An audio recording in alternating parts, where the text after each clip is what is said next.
yang beredar bahwa Bapak Wali Kota Kupang memerintahkan untuk menutup semua kantor di Kota Kupang itu tidak benar. Termasuk di kecamatan-kecamatan dan kelurahan-kelurahan. Tetapi apabila ditemukan di kantor-kantor lurah atau di kantor kecamatan ada yang terkonfirmasi positif COVID-19, maka akan ditutup secara proporsional. Jadi tidak serentak ditutup di seluruh Kota Kupang, tetapi masih akan ada kegiatan-kegiatan yang tentunya harus juga mengikuti standar protokol kesehatan yang sudah ditetapkan.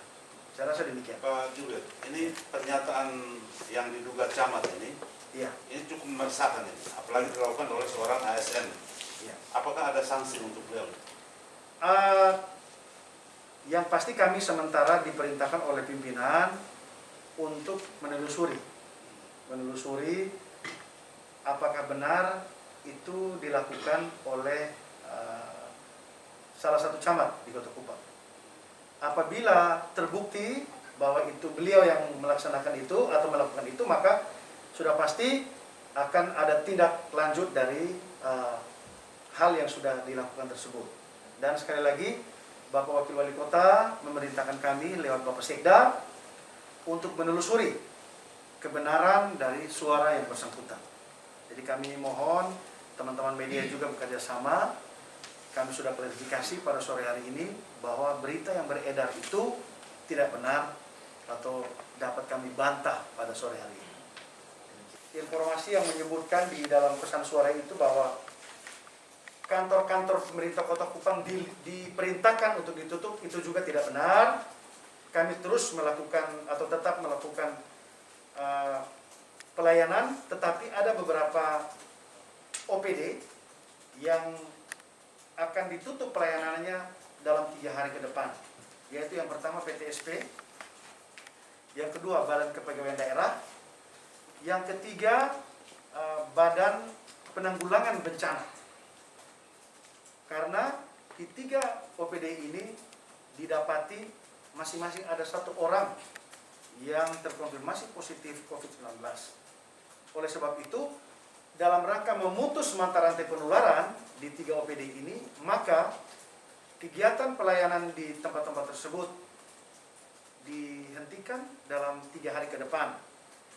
Terkait dengan BPBD, karena ini Badan Penanggulangan Daerah, Badan Penanggulangan Bencana Daerah, maka tetap akan ada regu yang melakukan tugas piket. Melakukan tugas piket. Terkait juga dengan pemberitaan di pesan suara itu bahwa Dinas Kependudukan dan Pencatatan Sipil ditutup, dapat kami sampaikan bahwa sampai saat ini kami sementara melakukan koordinasi dengan atasan terkait dengan penutupan tersebut. Yang pasti pelayanan tidak boleh berhenti karena Dispenduk Capil melakukan tugas-tugas pelayanan dasar terkait dengan dokumen kependudukan dari warga masyarakat Kota Kupang. Terkait dengan keadaan kasus positif COVID sampai pada rilis terakhir kemarin, untuk Kota Kupang itu berjumlah 1.281 orang.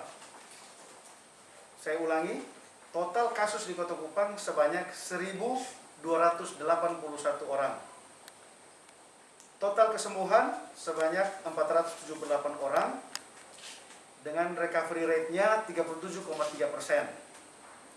Dengan yang meninggal sebanyak 39 orang. Kemudian yang masih dirawat sebanyak 764 orang dengan rincian kasus yang masih dirawat, laki-laki sebanyak 374 orang, perempuan sebanyak 390 orang. Dan yang cukup memprihatinkan adalah sampai saat ini sudah sebanyak 636 orang yang melakukan isolasi mandiri di rumah. Sedangkan yang dirawat di rumah sakit sebanyak 128 orang. Nah, dari jumlah yang masih dirawat tersebut, yaitu 764 orang itu tersebar di 6 kecamatan yang ada di Kota Kupang. Kemudian terkait dengan adanya berita bahwa Bapak Wali Kota Kupang atau Bapak Wakil Wali Kota Kupang mengirimkan surat ke Jakarta untuk PSBB, dapat kami tegaskan di sini itu tidak benar. Sekali lagi, itu tidak benar. Jadi berita itu saya atau kami selaku juru bicara COVID-19 di Kota Kupang membantah berita itu. Atau tadi dalam rapat tidak ada pembahasan terkait dengan PSBB. Yang ada adalah kami sedang mempersiapkan perangkat perangkat edaran Wali Kota Kupang terkait dengan pembatasan kegiatan kemasyarakatan, baik yang ada di lingkungan masyarakat maupun yang ada di pusat-pusat perbelanjaan, yang ada di resto, rumah makan, dan di toko-toko. Itu akan kami batasi. Dan pada kesempatan hari ini kami juga menyatakan bahwa kegiatan pesta dalam bentuk apapun, syukuran dalam bentuk apapun, itu masih dilarang. Sekali lagi, pesta dan syukuran dalam bentuk apapun itu dilarang, terkecuali kedukaan. Kedukaan kami juga tetap mengharapkan seluruh warga masyarakat, baik keluarga yang berduka maupun handetolan yang akan melayat, pastikan bahwa Anda semua mengikuti protokol kesehatan yang sudah ditetapkan. Kemudian, untuk orang yang ingin atau sudah berencana untuk melangsungkan pernikahan, pemberkatan nikah atau sakramen pernikahan itu masih dimungkinkan dengan jumlah yang sangat terbatas. Paling banyak sebanyak 50 orang. Itu pun waktunya dibatasi di gereja tidak lebih dari 2 jam. Sekali lagi, untuk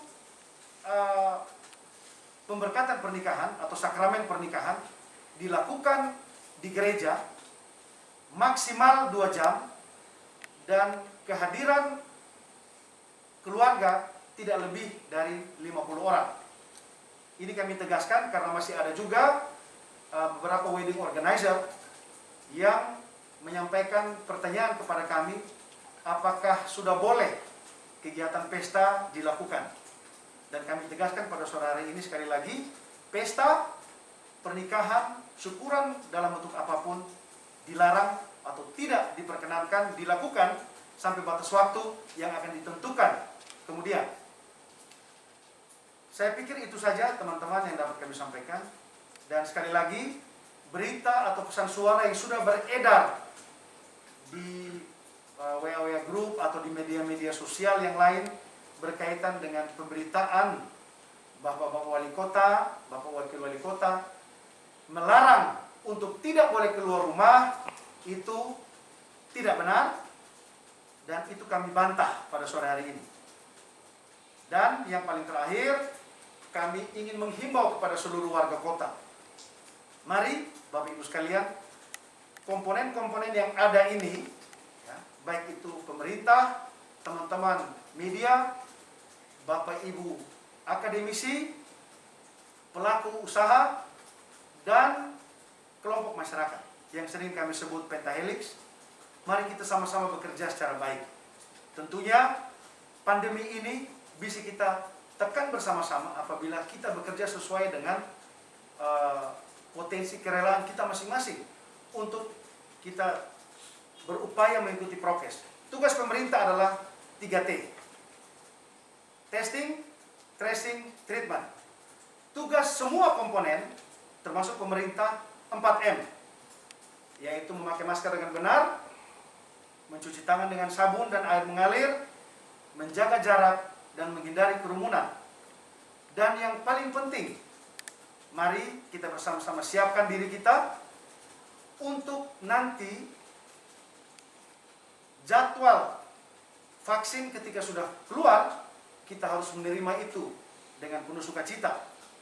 Karena per hari ini, Bapak Presiden, Bapak Jokowi, dan seluruh perangkat di istana atau pejabat-pejabat tinggi sudah melakukan vaksinasi secara perdana dan ini membuktikan kepada seluruh masyarakat di Indonesia termasuk Kota Kupang bahwa vaksin ini aman, vaksin ini halal, dan vaksin ini sudah bisa dinikmati kepada seluruh warga masyarakat.